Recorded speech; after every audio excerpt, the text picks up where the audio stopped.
Bonjour et bienvenue dans ce nouvel épisode de la série Une clé pour se transformer. La semaine dernière, je vous ai parlé de peur. Et je crois que la plus grande peur de toutes les personnes qui ont envie de changer quelque chose et qui ne sont pas encore passées à l'action, c'est la peur d'échouer. Du coup, cette semaine, j'ai envie de vous parler d'échec. Parce qu'en fait, en France, l'échec est connoté très péjorativement. Échouer, c'est mal, ça dit beaucoup de choses de vous. Alors qu'en fait, derrière l'échec, il y a des trésors. Du coup, je vais vous expliquer que rater ne fait pas de vous une ratée ou un raté. Que derrière l'échec, en fait, il y a une fenêtre qui s'ouvre et une opportunité de se réinventer, de réinventer sa vie. Et je vous expliquerai que derrière l'échec, il y a la joie et que l'échec contient des vertus extraordinaires. Moi, l'échec, je l'ai rencontré vraiment en 2014 au moment de mon burn-out.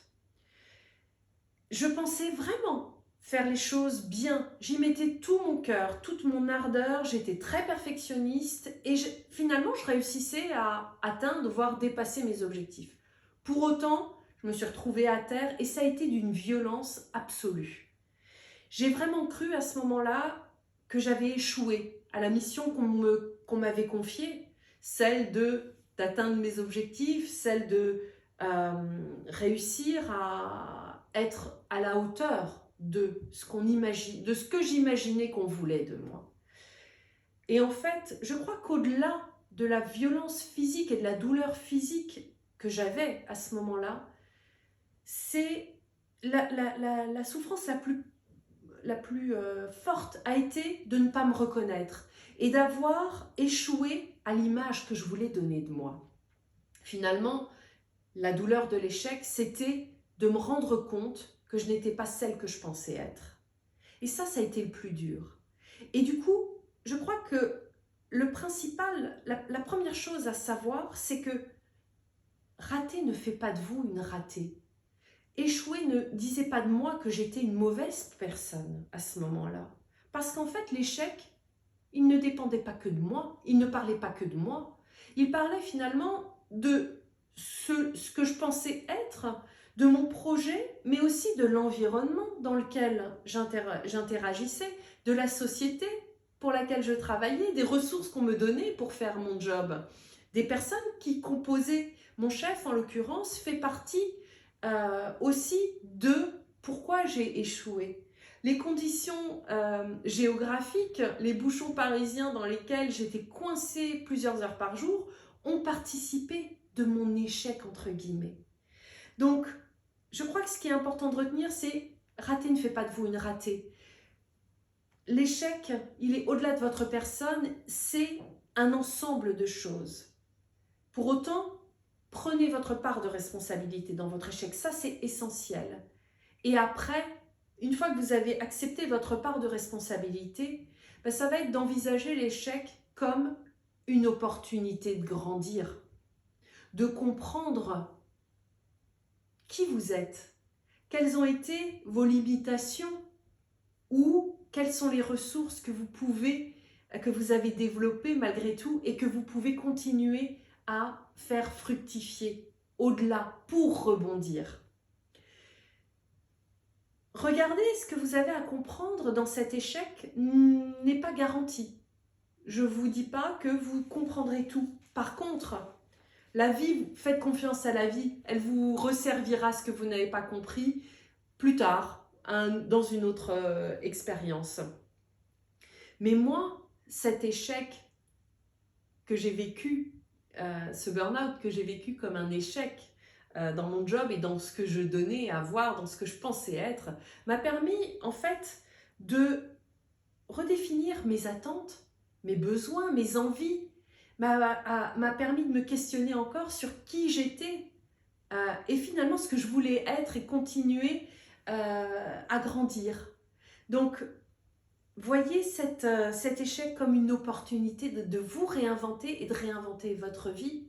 Moi, je me suis questionnée, j'ai fait des choix, je me suis écoutée et j'ai décidé de changer des choses dans ma vie et j'ai décidé d'investir en moi. Ce qui m'a permis aujourd'hui d'être entrepreneur, coach professionnel, et puis de vous accompagner aujourd'hui à propulser votre vie à un niveau supérieur, comme je l'ai fait moi, à la suite de cet échec entre guillemets.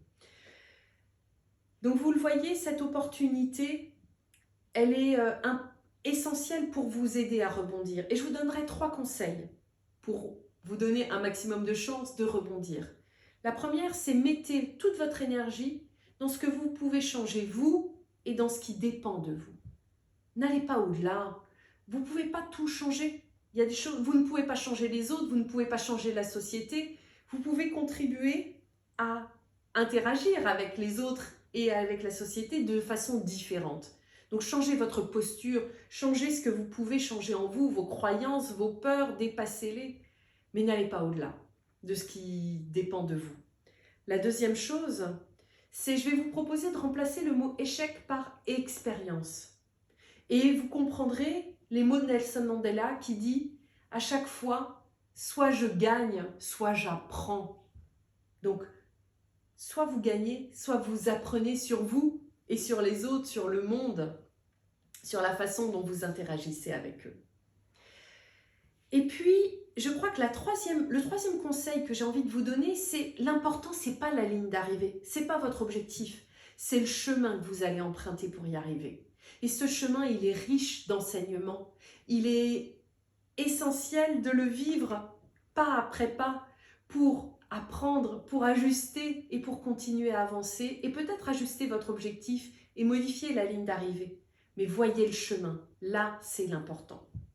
Et une fois que vous serez sur ce chemin et que vous le considérez comme ayant de la valeur, vous allez avancer, faire des pas et vous allez découvrir ce que c'est que la joie derrière l'échec. Cette joie du combattant, cette joie de « purée, j'ai dû gravir la montagne pour profiter aujourd'hui de la vue à 360. Je connais la valeur de chacun de mes pas. Je sais d'où je viens. Je sais la valeur de la vie parce que je sais aujourd'hui que je suis vivante et que j'ai su dépasser cette expérience douloureuse, cette expérience qui m'a fait souffrir peut-être. Mais aujourd'hui, je suis là, bien vivante et je fais partie de ce grand tout. » Donc vous le voyez, il y a de la joie derrière l'échec. Il y a de la joie dans ma capacité à vivre chaque pas que je fais au-delà pour rebondir. Il y a de la joie à voir toutes les ressources et toutes les vertus qu'il y a derrière l'échec. Parce qu'en fait, j'ai eu cette capacité à regarder ce qui n'allait pas ou ce que je devais changer en moi. J'ai eu beaucoup d'humilité, beaucoup de courage, beaucoup de patience pour rebondir. J'ai su, persévérer dans mon chemin, avancer peut-être avec des petits pas, mais ne jamais lâcher l'objectif et ma confiance en ma capacité à continuer à avancer.